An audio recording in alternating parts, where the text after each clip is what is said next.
Hello guys, welcome back to Pavan స్కోడ్ hub. This is Pavan Markante. So Telangana and ఆంధ్రప్రదేశ్లో EAMCET exam అయితే complete అనేది చేయడం అయితే జరిగిందనమాట. అండ్ తెలంగాణలో ఎంసెట్ రిజల్ట్ అనేది కూడా ఆల్రెడీ అనౌన్స్ అనేది చేయడం అయితే జరిగిందనమాట. అండ్ ఇంక ఇప్పుడు మోస్ట్ ఆఫ్ ద స్టూడెంట్స్ ఇంకా బీటెక్ కాలేజ్లో జాయిన్ అయ్యే వరకు ఇంకా చిల్గా ఉండొచ్చు అని అనుకుంటారనమాట.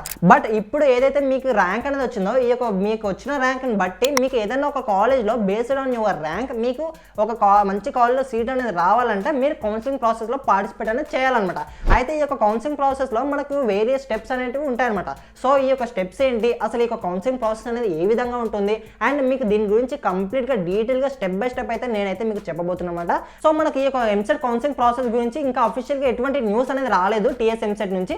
బట్ మనకున్న లాస్ట్ రికార్డ్స్ని బట్టి ఈ యొక్క ఎంసెట్ కౌన్సిలింగ్ ప్రాసెస్ అనేది జూన్ లాస్ట్ వీక్లో కానీ జూలై ఫస్ట్ వీక్లో కానీ ఈ యొక్క ఎంసెట్ కౌన్సిలింగ్ ప్రాసెస్ అనేది స్టార్ట్ అనేది కాబోతుందన్నమాట. సో వన్స్ ఈ యొక్క కౌన్సిలింగ్ ప్రాసెస్ అనేది స్టార్ట్ అయిన తర్వాత అసలు ఎటువంటి స్టెప్స్ ఉంటాయి, అండ్ ఈ యొక్క ప్రతి స్టెప్లో అసలు మీరు ఏం చేయాలి, అండ్ ఈ యొక్క కంప్లీట్ ప్రాసెస్ గురించి మీకు ఇన్ డీటెయిల్గా ఈ యొక్క వీడియోలో అయితే నేను ఎక్స్ప్లెయిన్ చేయబోతున్నమాట. సో నాకు మీ నుంచి కావాల్సిన ఒకటే ఈ యొక్క వీడియోని లైక్ చేసి ఛానల్ సబ్స్క్రైబ్ చేసుకుంటే మనం ఇంకా మన వీడియోలకి అయితే వెళ్ళిపోతాం అనమాట.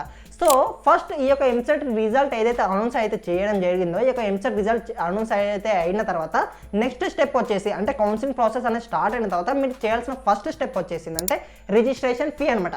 అంటే మీరు ఈ యొక్క ఎంసెట్ కౌన్సిలింగ్ ప్రాసెస్లో పార్టిసిపేట్ అనేది చేయాలంటే మీరు కొంత అమౌంట్ అనేది పే చేయాల్సి ఉంటుంది అనమాట. సో దీన్ని మనం రిజిస్ట్రేషన్ ఫీ అయితే అంటాము. అయితే ఈ యొక్క రిజిస్ట్రేషన్ ఫీ అనేది కేటగిరీ వైజ్ డిఫరెంట్గా అయితే ఉంటుంది అనమాట. అంటే ఎవరైతే OC students and BC students ఉంటారో వీళ్ళకి 1200 రూపీస్ అయితే మీరు ఈ యొక్క రిజిస్ట్రేషన్ ఫీ అయితే పే చేయాలి. అండ్ నెక్స్ట్ వచ్చేసి ఎవరైతే ఎస్సీ ఎస్టీ కేటగిరీ స్టూడెంట్స్ ఉంటారో మీరు 600 రూపీస్ అయితే పే చేసి రిజిస్ట్రేషన్ అనేది చేసుకోవాలంట. అర్థమవుతుందా? So this is the first step in TS are AP EAMCET counselling process అనమాట. అయితే ఒక్కసారి నువ్వు ఈ రిజిస్ట్రేషన్ ఫీ అనేది పే చేసిన తర్వాత నెక్స్ట్ స్టెప్ వచ్చేసిందంటే స్లాట్ బుకింగ్ అనమాట. ఈ యొక్క స్లాట్ బుకింగ్ ఎందుకంటే నువ్వు ఇప్పటివరకు 6th క్లాస్ నుంచి ఇంటర్మీడియట్ వరకు చదువుంటావు కదా. సో నీ యొక్క సర్టిఫికేట్స్ అన్ని వెరిఫై అనేది చేయడానికి నువ్వు ఒక స్లాట్ అనేది బుక్ అనేది చేసుకోవాలంట. అర్థమవుతుందా? అంటే నీకు ఏదైతే near by help line centres ఉంటాయో లైక్ నీ యొక్క డిస్ట్రిక్ట్లో కానీ అండ్ ఏవైతే కొన్ని ఇంకా నీ యొక్క మండల్ లెవెల్లో కానీ డివిజన్స్ లెవెల్లో కానీ కొన్ని హెల్ప్ లైన్ సెంటర్స్ని అయితే ప్రొవైడ్ అనేది చేస్తారన్నమాట గవర్నమెంట్. అయితే ఆ యొక్క హెల్ప్ లైన్ సెంటర్స్కి వెళ్ళి నువ్వు ఈ యొక్క సర్టిఫికేట్స్ అనేది వెరిఫై అనేది చేయించుకోవాలంట. గుర్తుపెట్టుకోండి, ఈ యొక్క సర్టిఫికేట్స్లో మీకు ఏ ఒక్క డాక్యుమెంట్ అనేది మిస్ అయినా కానీ మీరు ఈ యొక్క ఎంసెట్ కౌన్సిలింగ్ ప్రాసెస్ అనేది కంప్లీట్గా అనేది చేయలేరు అనమాట. అండ్ దానిని బట్టి మీకు ఈ యొక్క ఎంసెట్ కౌన్సిలింగ్ ప్రాసెస్లో ఎటువంటి సీట్ అనేది రాదనమాట. అర్థమవుతుందా? అంటే ప్రతి డాక్యుమెంట్ కూడా మీకు చాలా చాలా ఇంపార్టెంట్ అనమాట. అయితే మీకు డౌట్ ఉండొచ్చు, అసలు ఎటువంటి డాక్యుమెంట్స్ కావాలి బ్రో, అసలు ఏ డాక్యుమెంట్స్ కావాలి మాకేం తెలియదని. సో డోంట్ వరీ, మీకు ఇప్పుడు ఏవైతే స్క్రీన్ పైన కనిపిస్తున్నాయో ఈ యొక్క డాక్యుమెంట్స్ అన్నీ కూడా మీరైతే కలెక్ట్ అనేది చేసి పెట్టుకోవాలంట. ఎందుకంటే ఇంకా మనకి ఎంసెట్ కౌన్సిలింగ్ ప్రాసెస్ స్టార్ట్ కావడానికి ఇంకా ఒక 20 డేస్ అనేది టైం అయితే ఉంది. కాబట్టి ఇప్పుడు ఏదైతే టైం అనేది ఉందో ఈ యొక్క టైంలో మీరు ఈ యొక్క డాక్యుమెంట్స్ ప్రతిదీ కూడా మీరు కలెక్ట్ అనేది చేసి పెట్టుకోవాలంట. ఇప్పుడు మీకు ఈ యొక్క డాక్యుమెంట్స్ అనేది కలెక్ట్ అనేది చేసి పెట్టుకోకపోతే ఇన్ కేస్ ఇందులో ఏమైనా మోడిఫికేషన్ చేయాలనుకున్నా లేకపోతే ఇందులో ఏమైనా ఎర్రర్స్ ఉన్నా మీరు లాస్ట్ మూమెంట్లో మీరు వీటిని రెక్టిఫై అనేది చేసుకోలేరు. అర్థమవుతుందా? సో మీరు ఈ యొక్క డాక్యుమెంట్స్ అన్ని ముందే కలెక్ట్ అనేది చేసి పెట్టుకోవాలన్నమాట. అండ్ ఈ యొక్క డాక్యుమెంట్స్ సంబంధించిన కంప్లీట్ పీడిఎఫ్ లింక్ అనేది నేనైతే కింద డిస్క్రిప్షన్ బాక్స్లో అయితే ప్రొవైడ్ అనేది చేశాను అనమాట.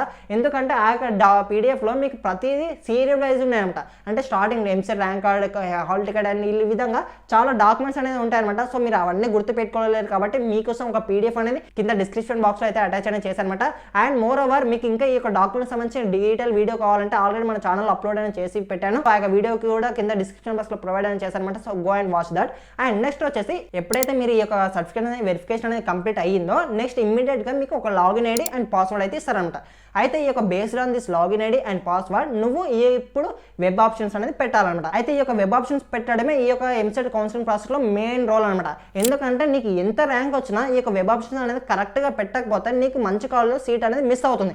అర్థమవుతుందా? సో ఇప్పుడు ఏం చేయాలంటే నువ్వు బేస్డ్ ఆన్ యువర్ ర్యాంక్ నీకు ఏదైతే ర్యాంక్ వచ్చిందో లాస్ట్ ఇయర్ కట్ ఆఫ్స్ అనేది నువ్వు సెట్ అనేది చేయాలంట. అంటే లాస్ట్ ఇయర్ నీకు వచ్చిన ర్యాంక్కి ఏ కాలేజ్లో ఏ సీట్స్ అనేవి వచ్చాయో అంటే ఏ బ్రాంచ్లో సీట్ వచ్చిందో నువ్వు కంప్లీట్గా ఒక లిస్ట్ అనేది ప్రిపేర్ అనేది చేయాలంట. అయితే మీకు ఒకవేళ తెలంగాణలో top 10 and top 20 engineering college గురించి తెలియకపోతే వాటి గురించి కూడా మనం వీడియోస్ అనేది చేసి ఆల్రెడీ మన ఛానల్లో అప్లోడ్ అయితే చేశామన్నమాట.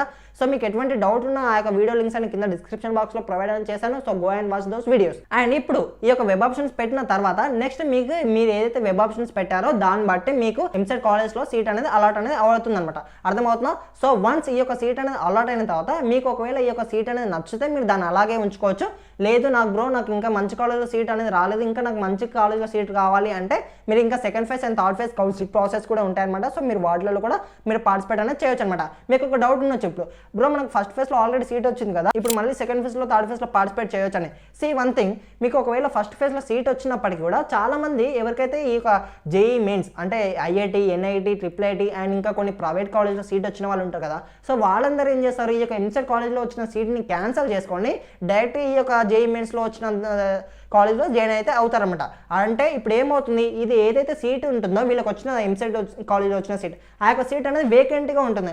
అంటే ఆ యొక్క సీట్స్ని వేకెంట్గా ఉన్న సీట్స్ని ఫిల్ చేయడానికి మళ్ళీ సెకండ్ ఫేజ్ కౌన్సిలింగ్ ప్రాసెస్ అనేది పెడతారనమాట. అర్థమవుతుందా? అయితే ఈ యొక్క సెకండ్ ఫేజ్ కౌన్సిలింగ్ ప్రాసెస్లో మీకు ఆల్రెడీ ఫస్ట్ ఫేజ్లో సీట్ అనేది వచ్చి ఉంటే మీరు డైరెక్ట్గా ఏం చేస్తారు, సెకండ్ ఫేజ్లో వెబ్ ఆప్షన్స్ అనేది ఇస్తారనమాట. ఒకవేళ మీకు ఈ యొక్క ఫస్ట్ ఫేజ్లో మీరు పార్టిసిపేట్ అనేది చేయలేదు, అసలు నేను రిజిస్ట్రేషన్ ఫీ పే చేయాలంటే ఇప్పుడు ఫస్ట్ ఫేజ్లో ఏదైతే ప్రాసెస్ అనేది చెప్పామో అదే ప్రాసెస్ మీరు సెకండ్ ఫేజ్లో కూడా మీరు చేయాలన్నమాట.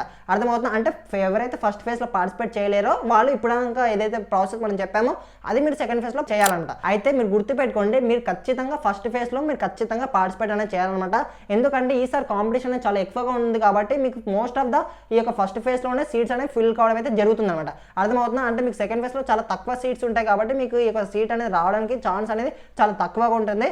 అయితే గుర్తుపెట్టుకోండి, ఈ యొక్క ఎంసెట్ కౌన్సిలింగ్ ప్రాసెస్లో ఈ యొక్క వెబ్ ఆప్షన్స్ పెట్టడం కానీ అండ్ నెక్స్ట్ వచ్చేసి సర్టిఫికేట్ వెరిఫికేషన్ కానీ చాలా కీ రోల్ అనేది ప్లే చేశారనమాట. సో మీరు వీటిని ఎట్టి పరిస్థితుల్లో కూడా నెగ్లెక్ట్ అనేది చేయొద్దు. అర్థమవుతుందా? So this is about complete EAMCET counselling process అనమాట. అండ్ మీకు ఇంకా ఎటువంటి డౌట్ ఉన్నా కింద Telegram channel link and WhatsApp community links అనేవి కూడా ఉంటాయన్నమాట.